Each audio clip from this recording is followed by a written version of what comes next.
안녕하세요. 별로 안녕하지 못한 인생을 살아온 40대 남자입니다. 죄를 지은 사람이 회개를 할 때 가장 먼저 해야 할 일은 뭘까요? 본인의 죄를 고백하는 일이죠. 유대 격언에 이런 말이 있는데, 아직 그대의 힘이 사라지기 전에 회개하라. 아직 빛이 사라지기 전에 기름을 부으라. 저는 오늘 제 앞에 빛이 사라지기 전에 이곳에 사연을 보냄으로써 기름을 부어 다시 한번 제 죄를 회개하려고 합니다. 제가 용서를 구해야 하는 사람은 바로 제 아내입니다. 정말 한평생 제게 일어난 일 중에 가장 기적적인 일이 바로 아내를 만나게 된 일이죠. 하지만 아내에게 있어서 저와의 만남이 기적은 아니어서 문제였습니다. 저희는 지금 생각해보면 참 어렸을 때 만났어요. 저는 20대 후반, 아내는 20대 초반이었죠. 그 당시 저는 고깃집 매니저로 일하고 있었는데 그 식당에 아내가 아르바이트로 들어오게 됐어요. 아내의 첫인상은 키 155에 몸무게는 50kg가 안 넘어 보이는 그야말로 툭 치면 바로 쓰러질 것 같이 마르고 약해 보였어요. 그래서 처음에 아르바이트 면접을 볼 때도 과연 이 친구가 여기서 일을 할 수 있을까 고민을 했던 기억이 나네요. 일 잘할 수 있겠어요? 여기 의외로 무거운 거 많이 들어요. 일단 반찬 나가는 쟁반도 우리가 기본 찬들이 많아서 무겁고 바쁘면 맥주도 한 손에 두세 병씩 껴서 잡고 해야 하는데 물건 들어오면 그거 옮기는 것도 힘들고 근데 정희 씨는 저기 있는 소주 박스도 못 들 것 같은데? 저 이렇게 보여도 의외로 힘세요. 이전에 마트 물류센터에서도 일해봐서 힘도 잘 쓰고 물건 정리하는 것도 잘해요. 정말 저 뽑으신 거 후회하지 않게 열심히 할 테니까 한 번만 믿고 맡겨보세요. 아내는 이렇게 말하더니 직접 가서 제가 말한 소주 박스를 들어보이더라고요. 그래도 못 믿었지 않다면 거짓말이겠지만 정말 일하고 싶은, 아니 일을 해야만 한다는 절박감이 그대로 제게 느껴져서 한 번 믿고 함께 일을 해보기로 했습니다. 아내는 정말 일을 열심히 했어요. 물론 첫인상처럼 일하면서 힘써야 할 때는 좀 부족하긴 했지만 그래도 누구보다 부지런하고 또 일머리도 좋아서 일을 효율적으로 하는 친구라고 생각을 했죠. 근데 일하면서 이럴 때는 참 당황스러운 기억이 있네요. 정희 씨, 그거 피야? 정희 씨 코피 나는데? 늘 피곤해 보이긴 했지만 일하면서 실시간으로 코피가 뚝뚝 떨어지는 건 처음 봤습니다. 얼른 휴지를 챙겨서 갔는데 아내는 대충 휴지를 작게 뭉쳐서 코에 넣더니 다시 부지런히 몸을 움직여 일을 시작했죠. 나중에 다른 아르바이트생에게 들었는데 그 당시 그 고깃집 마감 시간이 밤 11시였는데 아내는 그때 퇴근을 하고 나서 바로 편의점으로 가서 거기서 또 일을 한다는 거였어요. 그리고 아침 6시까지 일하고 집에 가서 자고 또 오후 3시에 식당으로 출근을 했던 거죠. 그러니 몸이 나만 하나요? 일하다가 코피를 쏟을 수밖에 없게 살았던 거죠. 환장할 노릇은 주말 아르바이트까지 알아보고 있다는 거였습니다. 그렇게 어린 친구가 대체 돈이 얼마나 필요해서 저렇게 몸을 혹사시켜가면서 일을 할까 싶더라고요. 그러다가 아내가 식당에서 일을 시작하고 2달 정도 지났을 때 오랜만에 식당 직원들끼리 회식을 하게 됐어요. 진짜 몇 달 만에 회식이라서 다들 부어라 마셔라 사장님이 주신 카드로 배를 불렸죠. 하나 둘 취해서 나가 떨어지는 사람들이 생기고 그러다가 제가 술김에 아내에게 이런 말을 했어요. 정희 씨, 이제 일은 좀 적응했죠? 요새는 소주 2박스도 막 한 번에 나르고 그러던데? 그럼요. 제가 그랬잖아요. 저 뽑은 거 후회 안 하게 해드린다고. 그러게요. 진짜 정희 씨랑 일하면서 단 한 번도 후회해 본 적이 없어. 어쩜 그렇게 일을 잘해? 근데 정희 씨, 너무 애쓰지 않아도 돼요. 사람이 어떻게 365일 24시간 빠릿빠릿해. 이제 우리 식당 사람들도 나도 사장님도 정희 씨 일 엄청 잘하는 거 아니까 조금 실수하고 또 늦장 부리고 해도 정희 씨가 열심히 일 안 하는 사람이라고 생각할 사람 아무도 없어요. 그러니까 이제는 좀 느긋하게 일해요. 그러다가 또 코피 쏟지 말고. 제 딴에는 뭐 나이도 더 많고 일도 더 오래 한 선배로서 열심히 사는 아내에게 조금이라도 힘을 주기 위해 한 말이었거든요. 제가 뭣도 아니지만 그래도 같이 일하는 사람이 노력을 인정해주면 기분이 좋잖아요. 근데 그 말을 듣고 있던 아내가 가만히 있더니 울기 시작하는 겁니다. 놀래서 내가 뭐 실수했어? 라고 휴지를 손에 쥐어줬는데 아내는 그냥 너무 오랜만에 칭찬을 들어서 그런다고 고맙다고 하면서 울더군요. 아내도 술김인지 눈물을 보인 김에 제게 본인의 집안 사정을 말하기 시작했는데 아내의 이야기를 듣고 그렇게 열심히 사는 게 마냥 대단하고 대견해 보이기만 했던 게 안쓰러운 연민으로 바뀌게 됐어요. 아내는 집안의 소녀 가장이었습니다. 어머니는 오래전 암으로 돌아가시고 아버지와 동생과 살고 있지만 아버지는 일용직을 전전하다가 한 번 다치신 후로 쉬기 시작하시더니 아예 이제는 밖으로 나갈 생각을 안 하신다고요. 고등학교 3학년 때부터 자잘자잘하게 아르바이트를 시작하면서 집에 필요한 생활비를 벌기 시작했는데 이제는 아예 월세, 관리비, 동생 용돈까지 다 본인이 버는 돈으로 내고 있는데 돈을 벌어도 모자르기만 해서 무섭다는 얘기를 하더라고요. 제가 여기서 처음 일하고 받은 월급으로 동생한테 학원비를 줬거든요. 걔가 지금 고3이에요, 고3.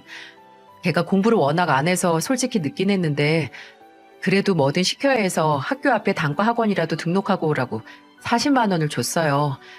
근데 걔가 뭘 했는지 아세요? 저한테는 학원 등록했다고 거짓말치고 지 친구들한테 PC방 쏘고 운동화 쏘고 지 가방 사고 옷 사고 심지어 술집 가서 술까지 지가 계산해서 그 돈을 글쎄 3일 만에 다 썼어요. 3일 만에. 진짜 그때 처음으로 동생을 때렸어요. 나보다 등치도 큰 애한테 몸을 던져서 때렸어요. 나는 그렇게 원해도 못 갔던 학원 너는 가라고 내가 일을 하루에 2개씩 하면서 돈 벌어줬더니 어떻게 그럴 수가 있어요? 나라면 누가 나 생각해서 그렇게 돈 벌어서 너 하고 싶은 거 네가 해야 하는 거 시켜주면 정말 너무 고맙고 감사해서 무릎 꿇고 다닐 거예요. 이럴 때마다 엄마가 계셨으면 좀 괜찮았을까? 엄마가 계셨다면 내 인생이 좀 바뀌었을까? 라는 생각만 들어서 더 비참해요. 제가 이런 생각할 때마다 엄마가 하늘에서 우시겠죠? 이때 이후로 아내에 대한 제 마음이 변하기 시작했어요. 그전에는 뭐 또래들보다 열심히 사는 직원 하나라고 생각했다면 이날 이후로는 그냥 계속 눈길이 가고 뭔가 아내가 조금이라도 덜 힘들었으면 좋겠다 싶더라고요.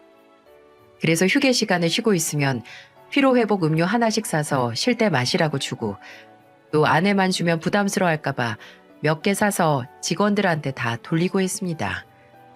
또 그 어린 나이에 마냥 일만 하는 게 신경이 쓰여서 문화상품권 몇 장 사서 아내에게는 선물로 받았는데 저는 쓸 일이 없다고 하면서 몇 장 쥐어주기도 했고요. 근데 나중에 그 문화상품권이 아내 한심한 남동생 손에 들어갔다는 걸 들었을 때는 아예 영화 티켓을 사서 줬습니다. 그 전에 했던 말 그대로 선물 받았는데 영화 보는 거 안 좋아한다고 하면서요. 그래서 아내는 저와 연애를 하기 전까지는 제가 영화 보는 걸 정말 안 좋아한다고 생각하고 있었어요. 제가 아내와 만나게 되면서 가장 하고 싶었던 일은 바로 아내가 일을 하나 그만두게 해주는 거였습니다. 그때까지도 아내는 밤에는 고깃집, 새벽에는 편의점 아르바이트를 하면서 매일매일 고단하게 보냈는데 저는 이제 조금이라도 그 짐을 제가 덜어주고 싶어서 아내에게 제 카드를 주면서 말했어요. 이제 생활비는 여기서 쓰고 편의점은 그만두라고요. 근데 아내는 그 카드를 마다하면서 어차피 본인 생활비는 얼마 안 되고 다 집에서 나가는 돈이 문제인데 그걸 제 돈으로 쓸 수 없다면서 괜찮다고 마음만 받겠다고 하더라고요. 그래도 일단 가지고만 있으라고 정말 돈이 필요할 때 위급할 때 쓰라고 했는데 연애 3년 동안 아내가 제 카드로 쓴 돈이 10만 원도 안 됐습니다. 그때는 뭔가 아내가 제게 의지를 안 해주는 것 같고 나를 안 믿는 건 아닌가 싶어서 서운하기도 했는데 나중에 아내에 대해 더 알게 됐을 때 알게 됐습니다. 아내는 그냥 그런 사람이라는 것을요. 아무리 힘들고 상황이 안 좋아도 연인, 가족 할 것 없이 뭐든 본인 손으로 해결을 해야 하는 그런 사람이요. 그런 아내 성격에 괜히 저 혼자 서운함을 느끼고 억지로 도움을 주려고 하는 것보단 그저 그런 아내의 성격 자체를 품어주고 아내가 조금 더 안정적인 상황에서 본인 손으로 문제를 해결할 수 있게 그 안정적인 상황을 만들어주는 그런 사람이 되고 싶었습니다. 저는 아내에게 편한 울타리가 되고 싶었어요. 그래서 연애 3년 후 프로포즈를 했고 저희는 저희만의 가정을 꾸릴 준비를 하게 됐죠. 솔직한 마음으로는 저는 얼른 아내를 아내의 집에서 구출하고 싶었어요. 정말 구출이라는 단어가 딱이었을 거예요. 장인어른, 처남 둘 다 몇 년 동안 아내가 버는 돈으로 살고 있었는데 곁에서 지켜보는 제 속이 그 몇 년 동안 터지고 있었죠. 그래서 얼른 결혼해서 아내가 그 두 사람을 떠나 자유로워지길 바랬습니다. 근데 평생 아내 옆에 기생해서 살던 기생충들이 숙주인 아내를 그냥 놔둘 리가 없었죠. 결혼 준비를 하면서 먼저 아내의 집에 찾아가서 인사를 드리기로 했어요. 어차피 아내는 그전에도 몇 번 저희 부모님이나 제 동생을 만나 식사를 했었거든요. 부모님은 아내를 좋아하셨고요. 근데 좀처럼 아내는 본인 가족에게 저를 안 보여줘서 결혼을 준비하면서 처음으로 처가에 갔던 거였어요.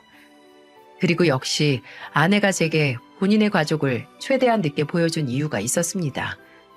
장인어른, 솔직히 장인어른이라고 부르고 싶지 않지만 아무튼 그분이 제게 처음 한 얘기는 우리 정이 잘 부탁한다, 우리 정이 고생시키지 마라 이런 얘기가 아니었어요. 김서방이 지금 어떤 애를 데리고 가는지 알아야 해. 정이 얘가 지금 우리 집 가장이자 기둥이야. 지금 김서방이 우리 집 기둥을 뽑아간다 이거야. 아, 저는 장인어른 귀한 장녀하고 결혼하는 줄 알았는데 기둥이라고 표현을 하시네요. 맞아요, 아빠. 무슨 말을 그렇게 해요. 내가 왜 기둥이야.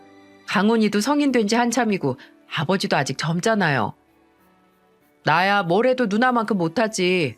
매영, 우리 누나가 원래 고등학교 다닐 때부터 남자들이 아주 졸졸 쫓아다녔어요. 그거 몰랐죠? 그 고2 땐가 누나 좋다고 했던 놈들 중에 부모가 변호사인가 하는 형도 있었을걸요? 그렇게 집안 잘난 놈들 다 제치고 형한테 가는 거니까 형 고마워해야 한다고요. 아, 시끄럽고 그런 거 다 쓰잘데기 없어. 내 말은 우리 집 그 귀한 기둥 뽑아가는 거니까 뽑아가고 나서도 그냥 모른 척 하면 안 된다 이 말이야. 지금 정의가 내는 돈이 그 얼마냐? 집 관리비에 보험료에 생활비, 앞으로 몇 년간은 최소한 70만 원 정도는 집에 보내줘야 한다 이거야. 김서방, 이거 약속 못하면 나는 내 딸 못 줘. 아빠, 왜 내 생활비는 빼? 누나, 나도 자리 잡기 전까지 용돈 필요해. 정말 진절머리 나지 않나요? 저는 처음 만나서 고작 몇 시간도 안 되게 대화를 나눈 것뿐인데 이렇게 질리는데 아내는 그동안 이런 인간들 틈에서 이런 인간들을 먹여 살리느라 얼마나 힘들었을까 하는 생각에 머리가 아프고 가슴이 쩌릿했습니다. 뭐라고 한 소리를 하고 싶었지만 아내는 늘 참고 두 사람을 견뎌왔기에 차마 먼저 말은 못하고 아내 눈치를 보고 있었어요. 그런데 그때 아내가 단호한 목소리로 말했습니다. 야, 이강훈, 내가 왜 네 용돈을 줘? 이제 네가 벌어서 써. 네가 손이 없어, 발이 없어. 아니면 어디가 모자라? 할 게 없으면 나가서 건물이라도 지어서 벌어서 네 앞가림 해. 그리고 아빠도 그때 공사장에서 다리 다치신 후로 지금까지 계속 쉬고 계시잖아요. 다리뼈가 다 붓고 생활에 아무 지장이 없는데 아빠, 내가 아르바이트해서 좀 생활이 되는 것 같으니까 아예 눌러앉은 거잖아요. 일을 못하는 게 아니라. 아내가 몇 년간 쌓인 고함을 지르자 그 순간 집안이 조용해졌습니다. 잘 떠들던 장인어른도 처남도 입 뻥끗 못하고 아내를 바라보기만 했어요. 나 이제 두 사람 보호자 노릇 그만둘 거예요. 나도 내 인생이 있어. 언제까지 딸, 누나 등골 뽑아서 편하게 살 생각하지 말고 나가서 일해요. 일해서 제발 알아서 살아. 어? 제발. 나는 할 만큼 했으니까 이제 나 좀 놔주라고. 그리고 아내는 이 말을 수용하지 못하겠으면 결혼식에도 안 와도 된다고. 그리고 앞으로도 안 보고 살아도 되니까 그렇게 알라고 장인어른과 처남에게 통보를 했습니다. 근데 정말 정 떨어지는 게 저희 결혼식에 오긴 왔더라고요. 오긴 왔는데 결혼식 끝나고 아내 앞으로 들어온 축의금 들고 홀랑 날랐습니다. 아내는 친척도 얼마 없고 부를 친구들도 중학교, 고등학교 친구들 그리고 아르바이트 하면서 만난 지인 몇 명이 전부라서 다 해도 100만 원이 채 안 넘었거든요. 근데 그걸 딸이 가족을 책임지느라 사회생활 일찍 시작하면서 만난 사람들에게 받은 축하금을 들고 간 거예요.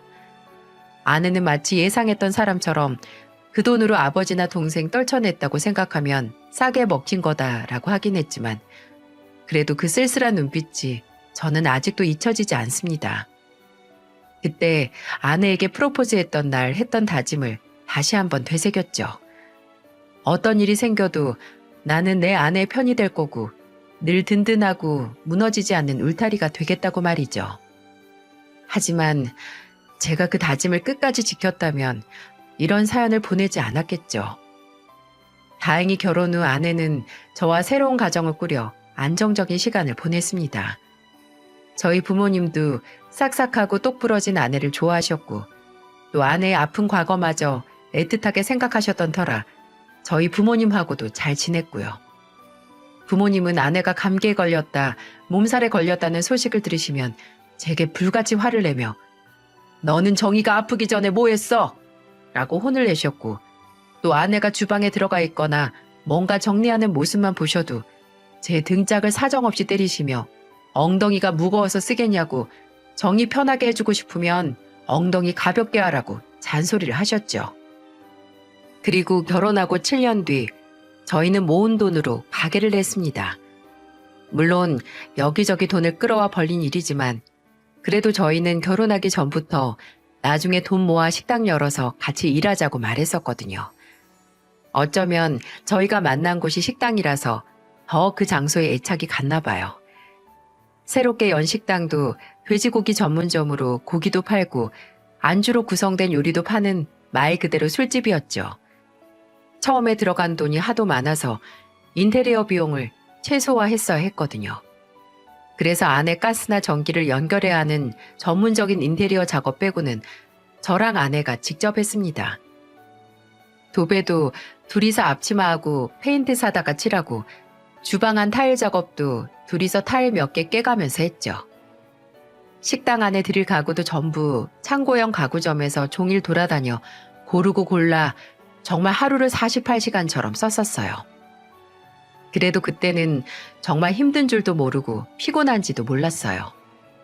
내부 공사하다가 안에서 둘이서 컵라면으로 끼니를 때우는데 아내도 저도 라면 한 젓가락 먹고 식당 안 둘러보고 또 한 젓가락 먹고 둘러보곤 했어요.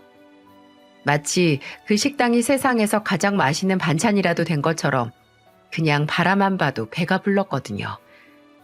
이제 이곳에서 우리 둘이 함께 일해 돈 벌면서 애들 키울 생각을 하니까 벌써 부자가 된 것 같은 기분도 들었거든요. 그저 모든 순간이 벅차오르던 그런 시절이었네요. 출발은 나쁘지 않았습니다.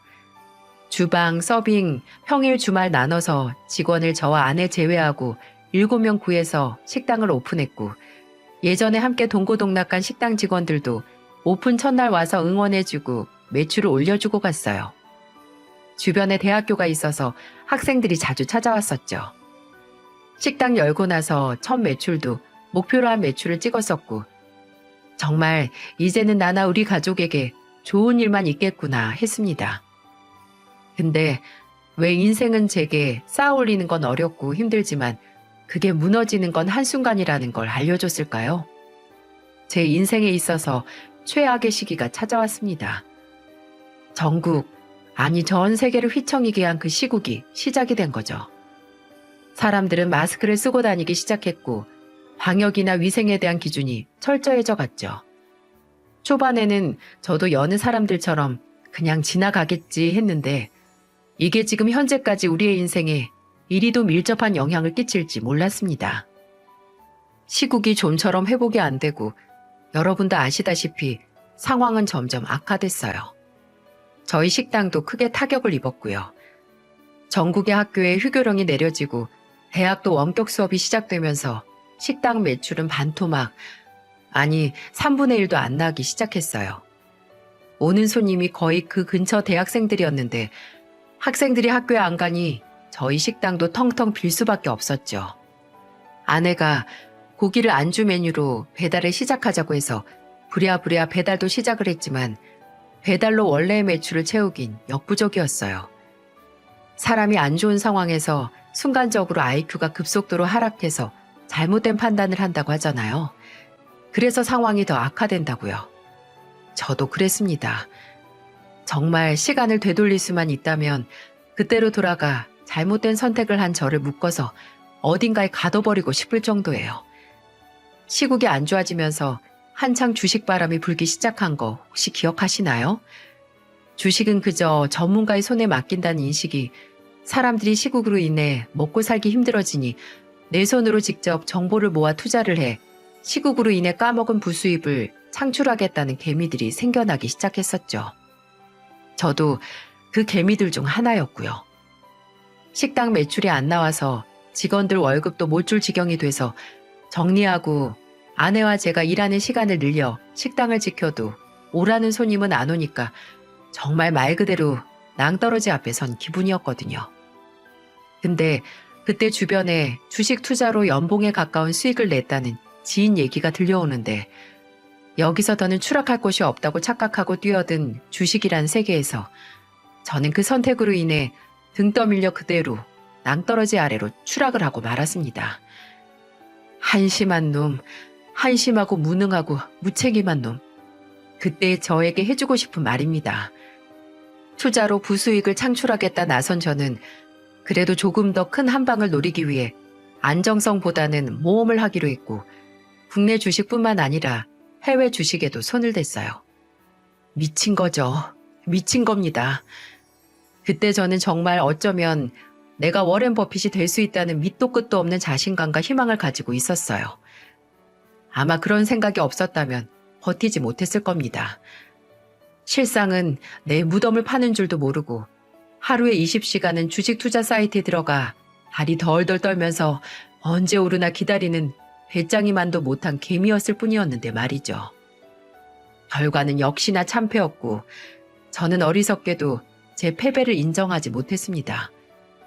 처음 했던 투자로 큰 돈을 까먹었을 때 아내는 저에게 이렇게 말했어요. 이렇게 까먹는 거 한 번이면 좋게. 남들이 다 해서 혹시나 하는 마음에 평생에 한 번쯤은 할 수 있어. 나도 아예 희망을 안 품었다고 하면 거짓말일 거야. 근데 이게 끝이야. 지금 우리 이렇게 확실하지도 않은데 돈 낭비할 때가 아니야. 이게 매일 복권 판매점 돌면서 로또 수십 장 사고 다니면서 돈 버리는 거랑 뭐가 달라.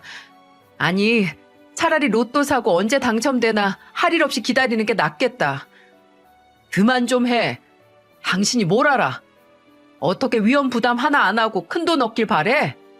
이것도 다 그 다음에 더 큰 건수를 얻기 위한 투자야, 투자. 좋은 정보만 들어와서 그중 하나만 떡상해도 이전에 까먹은 거 다 만회할 수 있다는데도 왜 그렇게 사람을 쪼아? 그렇게 내 탓만 하면 돈이 나와? 네, 돌을 던진다면 저는 기꺼이 맞겠습니다. 저 말을 내뱉을 때의 전 수천 개의 돌을 맞아도 불쌍하지 않는 한심한 놈이었거든요.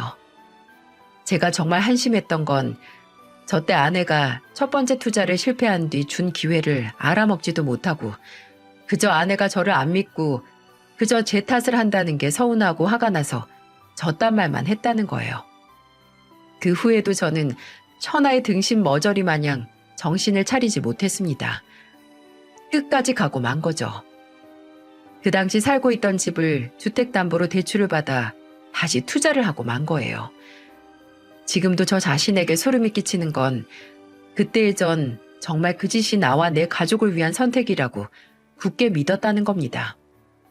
이번만 잘 되면 아내도 제게 실망한 마음을 잊을 테고 아들들에게도 다시 당당한 아버지가 될 수 있으니 말입니다. 현실은 내 자신이 잘못된 선택을 하지 않았다는 걸 증명하기 위한 아집이고 미련이었죠. 그렇게 대출까지 몽땅 끌어다가 투자한 돈도 무참하게 까먹고 저는 빠져나올 수 없는 나락으로 떨어졌습니다. 그렇게 커다랗게 실패를 하고 나니 세상이 다 나를 버린 것 같고 그냥 아무것도 하고 싶지 않더라고요. 그래서 식당도 나가지 않았습니다. 어차피 나가서 손님 얼굴도 못 보고 파리도 오지 않고 그저 먼지만 날리는 식당 안에서는 더 참을 수 없을 것 같았거든요. 아내에게는 그런 제가 투자한다고 설치다가 돈 다 날리고 빚지고 이제는 일까지 하지 않는 한심한 놈으로 보였겠죠. 실제로도 그랬고요. 그때는 아내와 마주치기만 하면 싸웠습니다. 아내가 쉬는 모든 숨이 저를 향한 질타가 담긴 한숨 같아서 더 예민해졌던 것 같네요. 못난 놈의 자격지심이죠. 아내가 식당 마감하고 들어와서 안방에 누워 휴대폰을 들여다보고 있는 저를 발견하면 그 순간 싸움의 시작이었죠. 어떻게 끝까지 기다려도 식당에 나와보질 않아? 이제 아예 손 놓기로 한 거야? 왜 또 얼굴 보자마자 짜증이야? 뭔데 또? 이게 짜증이라고? 짜증이란 하찮은 감정은 고사하고 난 이제 당신한테 실망할 건덕지도 안 남았어. 돈을 그렇게 퍼다 버렸으면 어떻게든 일해서 메꿔야 할 생각을 해야 하는 거 아니야? 나와서 서빙을 하든 불을 갈든 날파리 날리는 식당이 넌더리가 나면 차라리 대리운전을 하든 일용직 센터에 나가서 뭐라든 해야 하는 거 아니야? 일은 일대로 벌려놓고 나 몰라라 매일 집에서 놀면 당신이 진 빚이 단돈 10원이라도 사라지냐고. 아, 소리 좀 그만 질러. 나는 뭐 마음이 편해서 집에 있는 줄 알아? 나도 힘들어. 나도 막막하다고. 어디서 어떻게 해야 할지 모르겠어. 내가 나조차 하고 투자하니 뭐니 일 벌렸어? 나 당신이나 우리 민성이랑 민영이 생각해서 조금이라도 잘해보려고 하다가 삐끗한 거잖아. 근데 왜 이렇게 사람을 쪼아대? 안 그래도 힘든 사람을. 당신만 힘들어? 당신만 막막해? 막막하면 같이 뭐든 해야 하는 거 아니야? 근데 당신 몇 주, 아니 몇 달 동안 주식 동향 살핀다 휴대폰만 들여다보고 노트북만 하고 나만 식당 나가서 죽자 살자 이제는 직원도 안 남아서 3명 4명이서 할 일 다 하잖아. 내가 하는 일은 그나마 그 식당 여느라 빌린 이자는 내. 우리 보험료도 나가고 우리 아들들 먹이고 입히고 재운다고. 근데 당신이 대체 이 집에 있는 이유가 뭐야? 당신 왜 나랑 살아? 가장 힘들 때 곁에 없는데 어떻게 우리가 가족이야? 아내가 그렇게 서러움을 토해내면 저는 달아났습니다. 성질을 내며 집을 나가서 며칠 집에 들어가지 않은 날도 있었어요. 집으로 가서 아내 얼굴을, 애들 얼굴을, 그리고 제가 저지른 일에 대한 결과를 마주할 용기가 없었거든요. 그렇게 제 과오를 피해 돌아다니니 아내도 더는 참을 수 없는 지경에 이르렀습니다. 하루는 또 집을 나갔다가 가지고 있는 현금도 떨어져서 새벽 3시 정도의 집으로 비척비척 기어 들어갔어요. 근데 어두컴컴한 집안에 주방에만 불이 켜져 있었고 식탁에 아내가 오독하니 앉아있는 겁니다. 아내를 보고 뭐라 말도 안 하고 지나가지도 못하고 가만히 서 있는 저를 본 아내는 차분한 목소리로 말했어요. 당신 집 나가고 3일 동안 언제 들어오나 오늘은 들어올까 하고 밤부터 새벽까지 여기서 기다렸어. 근데 이제야 오네. 왜 기다렸는데? 이 말 하려고. 그래도 얼굴은 보고 해야 할 것 같아서. 이혼하자 우리. 그때 사고가 정지했죠. 아니, 오히려 드디어 올 게 왔구나 하는 생각도 들었습니다. 당장 빌고 매달리고 한 번만 기회를 달라고 매달릴 판에 이혼이라는 두 글자를 마주한 저는 그때까지도 정신을 차리지 못했어요. 밟으면 꿈틀하는 정신 나간 지렁이 마냥 마구 꿈틀거리는 게 그 당시 제정신이 아닌 제가 할 수 있는 최선이었죠. 이혼? 너는 이혼이 장난이야? 그럼 당신은 결혼이 장난이어서 이 지경을 만들었어? 현실적으로 생각해보자. 지금 이혼을 한다 한들 네가 지금보다 나은 상황에서 살 수 있을 것 같아? 애들은 어쩌고? 우리 애들 절대 포기 못해. 그럼 너랑 나 이혼한 순간 애들은 애들대로 갈라선 부모 사이에 껴서 고통받고 너나 나는 애들한테 그런 상황 만들어줬다는 죄책감에 시달리겠지. 상관없어. 뭐? 상관없다고? 그리고 너도 알다시피 나 이혼하면서 너한테 나눠줄 재산도 없어. 나눠줄 빚은 있겠지. 근데도 이혼하는 게 더 나을 것 같냐? 상관없어. 당신이랑 뭘 하든 이혼하는 게 지금 나한텐 최선이야. 너 정말 현실 파악이 안 된다. 여자 혼자 애들 키우면서 돈벌이까지 한다는 게 현실에서 얼마나 뭐든 좋다고 뭐든 상관없다니까? 평생 당신한테 얼마 남지도 않은 정 탈탈 털려가면서 실망만 하면서 사는 것보다 차라리 이혼해서 비참해지는 게 더 나아. 그러니까 제발 나 좀 놔줘. 다른 거 아무것도 안 바랄 테니까 당신 나한테 이 정도는 해줄 수 있잖아. 그때 말문이 턱하고 막히고 숨통도 함께 막히는 기분이 들었습니다. 아내는 어차피 나눌 것도 남지 않았으니 깔끔하게 협의 이혼을 하자고 했어요. 그 편이 애들도 덜 상처를 받을 거라고요. 그래도 제가 생각을 정리할 시간을 줄 테니까 되도록 빨리 결정을 하자고 하더군요. 시국으로 식당이 망해가고 대출까지 받아서 산 주식이 하루하루 주가가 떨어지는 걸 보는 것보다 아내가 저를 버릴 결심을 했다는 게 충격적이고 가슴이 아팠습니다. 아니, 저는 충격을 받을 자격도 없죠. 이 모든 게 제 과오였으니까요. 그런데도 저는 제게 하나 남은 그 자존심을 버리지 못하고 아내가 이혼을 결심했다는 걸 인정하지 못했습니다. 집안의 공기는 더욱더 차가워졌고 저는 하루하루 초조해져만 갔죠. 근데 당장 아내의 이혼 통보만 해도 잠을 못 이뤘는데 저를 좌절시킨 사건이 일어났습니다. 아내의 이상 행동이 시작된 거예요. 저녁 8시만 되면 한 채 흔들림 없이 튀어나오는 시계 속 뻐꾸기처럼 나가기 시작했다는 겁니다. 그때는 아예 식당도 문을 열지 않았는데 아내는 6시부터 애들 밥을 챙겨 먹이고 애들을 씻기고 재우고 나서 8시만 되면 가방을 들고 집을 나섰어요. 처음에는 다른 방에 있다가 현관문이 열리는 소리에 쓰레기를 버리러 가거나 편의점이나 슈퍼같이 잠깐 나가는 줄만 알았거든요. 근데 1시간, 2시간이 되도록 오지 않는 겁니다. 아내는 밤 12시가 넘어도 연락 한 통 없이 집에 오지 않았고 그건 다음 날 또 그 다음 날도 계속됐어요. 그때 바로 물어봤어야 했는데 이혼까지 이야기한 마당에 도저히 입이 떨어지지 않아 아내의 이상 행동이 시작되고 열흘이 지났을 때 안 자고 아내를 기다려보기로 했습니다. 근데 그렇게 8시면 나간 아내가 몇 시에 집에 들어온 줄 아세요? 새벽 5시였습니다. 동이 트기 전에 들어온 아내는 거실에 앉아서 자신을 기다리던 저를 가라앉은 눈으로 한번 보고 그대로 안방으로 들어가려고 했어요. 저는 그때 아내에게 거실에 있는 가구나 다름없었습니다. 저는 아내의 가라앉은 눈에도 참을 수 없는 감정을 느꼈고 또 아내가 대체 왜 밤마다 나가 새벽에 들어오는지 알아야 했기에 벌떡 일어나 며칠 만에 아내에게 말을 걸었어요. 차라리 안 걸었으면 훨씬 나았을 그런 내용으로 말이죠. 너 혹시 바람 피워? 뭐? 아니면 밤에 일하면 돈 더 주는 그런 데서 일해? 아니면 왜 밤마다 나가서 이 시간에 들어와?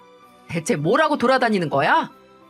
그래, 당신한테는 10년을 넘게 알아온 내가 밤마다 애들 두고 나가서 바람 피우거나 술 따라주면서 돈 버는 그런 사람일 수 있겠지. 정말 끝까지 질리게 한다, 김동훈 너. 그리고 잊었나 본데 너 나한테 이제 그런 거 추궁할 자격 없어. 잊었어? 나 너랑 이혼하기로 했어. 웃기지 마. 아직 이혼한다 도장 찍지도 않았는데 무슨 이혼이야? 순진한 소리 하고 있네. 이혼 도장에 도장 찍어야만 끝난 관계 같아? 내가 김동훈 너하고 이혼하겠다고 생각을 했을 때부터 이미 우리는 끝났어. 그러니까 괜한 시간 낭비하면서 사람 더 질리게 하지 마. 제발, 제발 끝이라도 힘 안 들이고 좋게 끝내자. 어? 여러분께서 저를 구제할 길이 없는 천하의 등신으로 생각하시겠지만 저는 정말 등신이 맞았고 이때까지도 아내의 바람을 진지하게 의심했습니다. 어쩌면 다른 상대가 생긴 게 아니라면 이렇게 단호하게 나를 내칠 수 없다는 헛된 생각 때문일지도 모르겠어요. 꼴에 아직도 자존심이 있어서 주변에 말도 못하고 인터넷에 아내의 외도에 대한 검색을 하기 시작했어요. 참, 전국에 아내가 바람 피울까 의심하고 전전긍긍하는 유부남들 많더라고요. 저처럼 애초에 아내에게 서운하고 실망할 일 많이 만든 사람들이 많았겠죠. 한동안 저와 같은 처지의 글들을 읽어내려가다가 확실치 않다면 모든 증거를 찾으라는 글을 발견했습니다. 주로 아내 차 블랙박스에 설치된 내부 오디오 파일로 증거를 잡는다고 하는데 아내는 나갈 때 차키를 따로 챙겨 나가지 않아서 아무래도 그 방법은 안 될 것 같더라고요. 그래서 블랙박스가 아닌 따로 녹음기를 구입해서 아내가 매일 가지고 다니는 가방 안에 숨겨 아내가 나가서 무슨 일을 하는지 알아볼 계획이었어요. 아내가 가방 안에서 녹음기를 발견하면 안 되니까 겉으로만 봐서는 펜으로 생긴 녹음기를 주문해 사서 아내가 샤워를 하는 동안 가방 안주머니에 잘 넣어놨습니다. 그리고 아내가 이 사실을 까맣게 모른 채 다시 8시가 돼서 나갔을 때 또다시 뜬 눈으로 밤을 지새웠습니다. 여느 때와 같이 새벽에 아내가 들어오는 소리가 들렸는데 아내가 잘 때 몰래 녹음기를 빼내긴 했어도 도저히 아내가 있는 집에서 들을 수가 없더라고요. 그래서 또다시 8시가 되고 아내가 집을 나섰을 때 맥주 한 캔을 비운 다음 회수한 녹음기를 틀어 녹음된 내용에 귀를 기울였습니다. 그 녹음 내용을 들은 전 태어나서 처음으로 후회를 했어요. 바로 이 세상에 태어나 아내를 만난 걸, 그래서 아내 인생에 있어서 또 다른 오점이 된 걸 말입니다.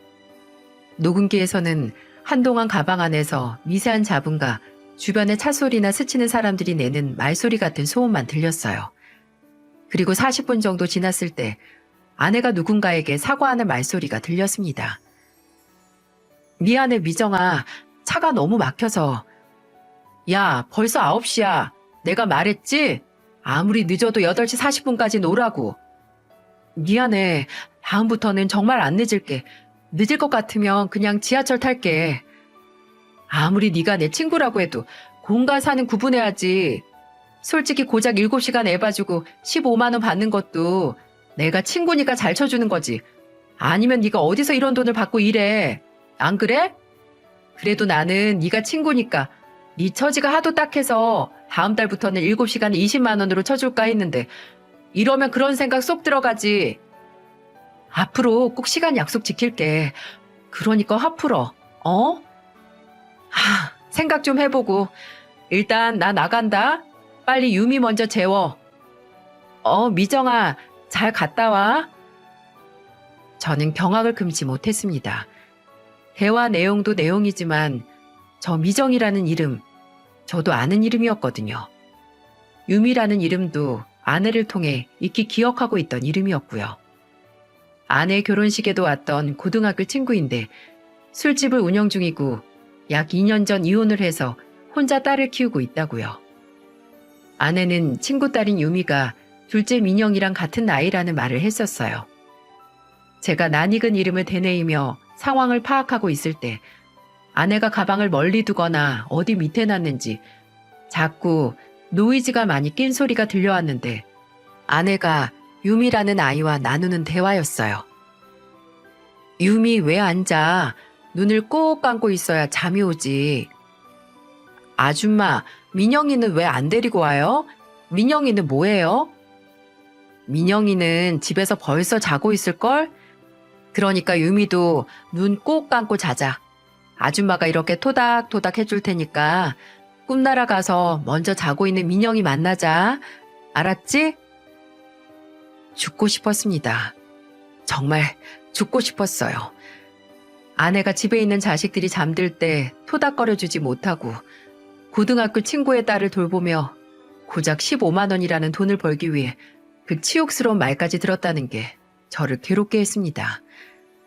그리고 15만 원이라는 돈을 그때의 저는 벌지도 못한다는 현실에 비참해 땅으로 꺼지고 싶었죠.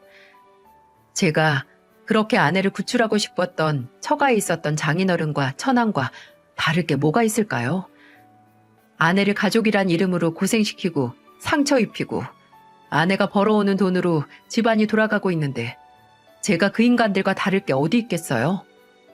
저는 녹음기를 쥐고 오열했습니다. 아내를 비참하게 만든 게 나의 무능함과 무책임이라는 생각에 정말 나 자신을 죽이고 싶었어요. 그때 저는 드디어 제 문제를 직면하게 됐고 모른 척 눈 감고 있다가 태산보다도 더 커진 이 일을 이미 내게 실망하고 뒤돈 아내의 마음을 어떻게 돌려야 할지, 아니 나 같은 게 아내의 마음을 돌려 붙잡고 살아도 되는지 고민했어요. 하지만 확실한 건 아내 인생에 있어서 장인어른이나 처남 같은 존재가 되고 싶지 않다는 거였어요. 시간이 흐르고 어느새 아내가 집에 돌아올 시간이 다가오고 있었습니다. 저는 아내에게 해야 하는 말을 아내가 마땅히 들어야 하고 제가 앞으로 목숨보다도 지켜야 하는 약속들을 생각했어요. 그리고 아내가 무슨 말을 하든 받아들여야 하는 생각 반, 그래도 어떻게 해서든 아내를 잃고 싶지 않다는 생각 반이 제 속 안에서 어우러져서 사람을 미치게 만들었어요. 그리고 몇 분 후 현관문 열리는 소리가 났고 드디어 아내가 제가 회개를 해야 하는 사람이 돌아왔어요. 저는 이미 그전부터 거실에 무릎을 꿇고 아내를 기다리고 있었고 이미 한바탕 크게 운 뒤라서 아내는 저를 의아하게 생각을 했을 겁니다. 아내가 느린 발걸음으로 가까이 왔을 때 저는 아내를 쳐다보지도 못하고 어렵게 입을 열었습니다.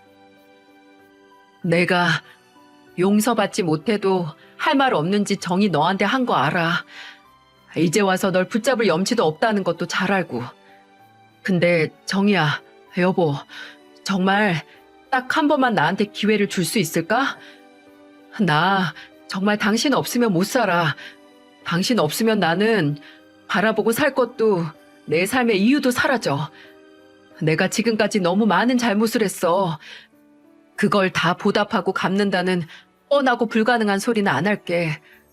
내가 뭘 해도 당신이 나를 완벽하게 용서할 수 없을 거야. 얼굴을 마주 보다가 갑자기 확 치밀어 오를 때가 있을 거고 또 얼굴 보다가 괜히 짜증이 나서 나 쥐어 패고 싶을 때도 있을 수 있어. 그럼 내가 그럴 때마다 당신한테 원 없이 맞을게. 당신이 스트레스 받으면 때려도 좋아. 그러니까 제발 여보, 정이야. 나 한 번만 살려줘. 나 한 번만 다시 당신 울타리가 될 수 있는 기회 좀 줘. 그리고 저는 통곡을 했습니다. 주제도 모르고 잘한 것도 없는 주제에 아내 앞에서 머저리처럼 울었어요. 울면서도 정이야, 정이야라고 계속 아내 이름을 불렀는데 마치 그 부름에 대한 답변처럼 아내는 제 앞에 앉았습니다. 그리고 지친 목소리로 말했어요. 당신 말이 맞아. 나 당신 당장 용서 못해. 어떻게 그래? 뭘 보고? 근데 기회는 줄 수 있어. 내 옆에서 평생 사죄하고 회개하고 나나 애들한테 잘못한 거 죄값 치르면서 혹시 모르지. 내가 당신을 용서할 수 있을지. 난 어차피 돌아갈 곳도 없어. 그러니까 딱 한 번만 더 기회를 줄게. 제발 나 좀 후회하게 만들지 마. 나 당신하고 살면서 더는 후회하고 싶지 않아. 저는 아내에게 용서를 받았다고 생각하지 않았습니다. 아내가 제게 집행유예 선고를 내렸다고 생각했어요. 그 기간은 영원이고 혹시 제가 그 기간 동안 또다시 잘못을 한다면 그때는 정말 지옥행이나 다름없다고요. 또 아내는 제게 어떻게 할지 계획을 세워오라고 했어요. 어떻게 이전으로 돌아갈지, 이전 같은 생활을 할 수 있게 무슨 노력을 할지 말이죠. 그래서 저는 일단 식당을 정리했습니다. 그리고 그 당시 살던 집보다 더 작은 방 2개짜리 월세방으로 이사를 해서 대출받은 돈 일부를 갚았어요. 그리고 새롭게 택배 상하차 일을 시작했고 아내에게는 친구 아이 봐주는 일을 그만두라고 말했고요. 저는 이미 오래전 제가 해야 하는 일을 찾아갔지만 너무 늦었나 봅니다. 아내를 더 이상 괴롭게 만들고 싶지 않아서 다시 한번 기회를 잡았는데 한 발 늦게 도착해버렸네요. 제가 정신을 차리고 얼마 지나지 않아 아내의 몸에 자궁 근종이 발견됐습니다. 수술과 약물 치료를 하면 문제없다고 하긴 했지만 그래도 종양이라니. 왜 온갖 잘못을 한 건 저인데 나쁜 일은 아내에게 일어나고 힘든 사람은 아내인 건가요? 하늘이 제가 만든 잘못에 대한 벌을 내가 가장 사랑하는 사람이 불행한 모습을 보고 괴로워하라고 하는 게 아닌 이상 말도 안 되는 일이었습니다. 저는 그때 하던 택배 상하차 일을 그만두고 일당이 더 세다는 건설 현장직을 소개받아 막노동을 하고 있었는데 평일에는 공사장에서 일하고 주말에는 오전에는 이전에 일했던 택배업체 주말 물류 분류하는 작업을 하고 있었어요. 시간과 체력이 남으면 대리운전도 뛰었고요. 주말에는 평일보다 바빠서 그때 병원에 입원한 아내를 만나러 갔고 아니면 학교와 유치원에 다녀오는 아들을 돌봤습니다. 지은 죄가 있어서 정말 어떻게든 해내려고 미친 듯이 움직였어요. 아내는 퇴원 후 제가 사정해서 집에서 쉬게 했습니다. 솔직히 말이 쉬는 거지 집에 있으면 집안일하고 애들이 있는데 그것도 아내에게 미안했네요. 그렇게 꼬박 1년을 보냈습니다. 꾸준히 남은 빚을 갚았고 아직 갈 길이 멀긴 하지만 그래도 올해 방 하나 더 있는 집으로 이사할 예정이랍니다. 물론 월세이긴 하지만 그래도 아들들에게 각자의 방을 줄 여유가 생겼다는 게 마냥 다행이라는 생각만 드네요. 1년 전만 해도 어떻게 이 터널을 지나오나 했는데 제게 하나 남은 게 자존심이라고 생각해서 뻗대고 잡지 않던 아내의 손을 붙들고 나니 그 긴 터널의 끝이 보이기 시작했습니다. 지금도 아내는 종종 제 얼굴을 보고 있다가 한 번씩 주먹으로 어깨나 가슴팍을 퍽 하고 칠 때가 있어요. 아마 이전 죽이고 싶을 정도로 미운 그때의 제가 기억이 나서 치밀어 오르는 거겠죠. 근데 저는 아내가 그렇게 때려주는 게 정말 다행이고 고맙기까지 합니다. 아내가 화가 나면 나를 때려도 좋다고 했던 말을 들어준 거고 또 그렇게 해서 화를 참는 노력을 하고 있다는 거니까 저에 대한 일말의 애정이 남아있다는 걸 확인하는 것만 같았거든요. 평생 아내에게 맞아도 좋으니까 제발 이 순간이 영원하기만 했으면 좋겠습니다. 결혼에 있어서 가장 쓸데없고 경계해야 하는 건 바로 자존심인 것 같아요. 괜한 자존심을 내세워서 왜 이 사람이 내 노력을 몰라주고 나를 믿어주지 않고 내 탓만 한다고 느껴지면 그때부터 한도 끝도 없는 증오의 나락으로 떨어지는 것 같거든요. 근데 아내에게 먼저 믿음을 빼앗아간 건 바로 저였습니다. 믿음은 그저 말로만 믿어달라고 하는 게 아니라 먼저 행동으로써 신뢰할 수 있는 이유를 줘야 하는데 그 믿음을 홀랑 날리고 왜 날 안 믿어주냐고 떼나 쓰다니 당장 눈앞에서 치워버릴 만큼 실망할 수밖에요. 아직 제게는 제가 아내에게서 빼앗아간 믿음을 다시 행동으로써 채워야 할 날이 많이 남아 있습니다. 그리고 저희가 처음 만난 그 순간 그 식당에서 아내가 제게 본인을 선택한 걸 후회하지 않는다는 약속을 하고 정말 그 약속을 끝까지 지킨 것처럼 저도 앞으로 제게 기회를 준 걸 후회하지 않게 해주겠다는 약속을 꼭 지키고 싶습니다. 제 인생에 있어서 가장 소중한 걸 잃을 뻔했으니 어떻게든 악착같이 지켜내고 싶으니까요. 부디 세상에 있는 모든 부부들이 행복했으면 좋겠습니다. 과오는 부끄러워해야 하지만 과오를 회개하는 건 부끄러워하지 말라는 말처럼 부부 사이의 잘못을 인정하고 최선을 다해 사과를 하고 용서를 구하는 것만 가능하다면 어렵지 않은 일이라고 믿고 저와 제 아내가 그 말을 증명하는 부부가 될 수 있게 앞으로도 꾸준히 아내에게 제 죄를 회개하며 더 열심히 살 겁니다. 이야기를 들어주셔서 감사합니다. 마지막으로 늘 미안하고 또 그만큼 사랑하는 제 아내에게 이 사연으로 제 마음을 전달하고 싶습니다.